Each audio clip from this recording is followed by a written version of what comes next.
Assalamualaikum warahmatullahi taala wabarakatuh. Perkenalkan, nama saya Tira Musfirah Fitri dengan NIM 230102176. Jadi saya akan membuat video ini untuk memenuhi tugas final mata kuliah Logika dan Penalaran Hukum.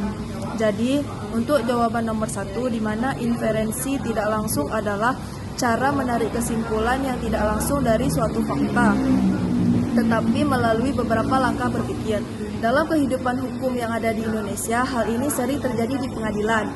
Hakim tidak langsung memutuskan seseorang bersalah hanya dari satu atau dua bukti saja, tetapi juga melihat dari berbagai bukti seperti saksi, dokumen, dan kejadian yang saling berkaitan pada saat itu. Dari semua hal yang terjadi, barulah dapat diambil suatu kesimpulan. Kesimpulan hukum itu lahir dari proses berpikir yang bertahap, bukan secara instan. Baik, adapun untuk jawaban nomor kedua itu, jika dilihat dari cara manusia berpikir, inferensi tidak langsung adalah proses di mana menghubungkan beberapa pernyataan untuk menghasilkan suatu kesimpulan. Artinya, kita tidak langsung sampai ke hasil, tetapi melewati beberapa langkah logis. Contohnya, dalam kasus hukum, seseorang membuat perjanjian lalu tidak menepatinya, atau uang prestasi. Dari dua hal ini, kita bisa menyimpulkan bahwa ia melakukan pelanggaran.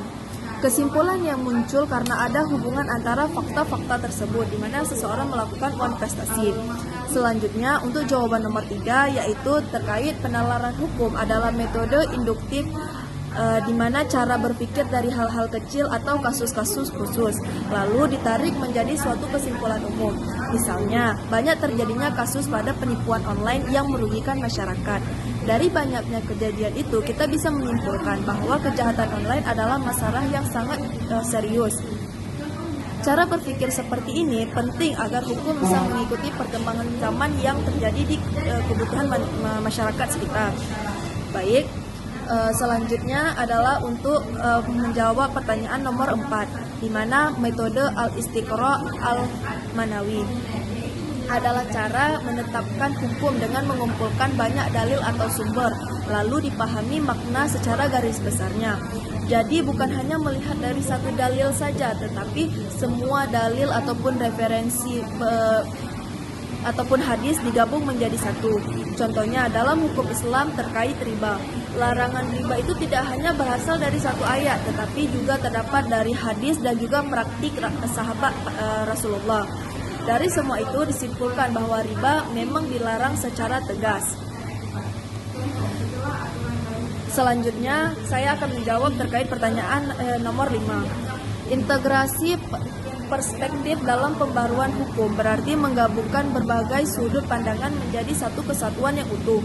Hukum tidak hanya dilihat dari satu sisi saja, tetapi dari sisi agama, sosial, maupun ekonomi.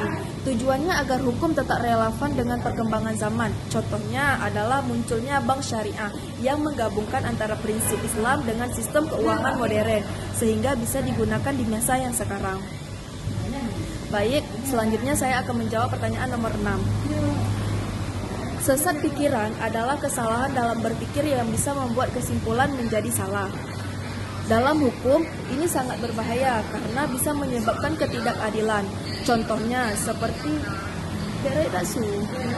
seperti langsung menganggap seseorang bersalah hanya karena latar belakangnya atau menyimpulkan sesuatu tanpa bukti yang cukup. Oleh karena itu, dalam penalaran hukum harus berhati-hati agar tidak terjebak dalam kesalahan berpikir yang seperti ini. Sekian yang dapat saya sampaikan. Wassalamualaikum warahmatullahi taala wabarakatuh.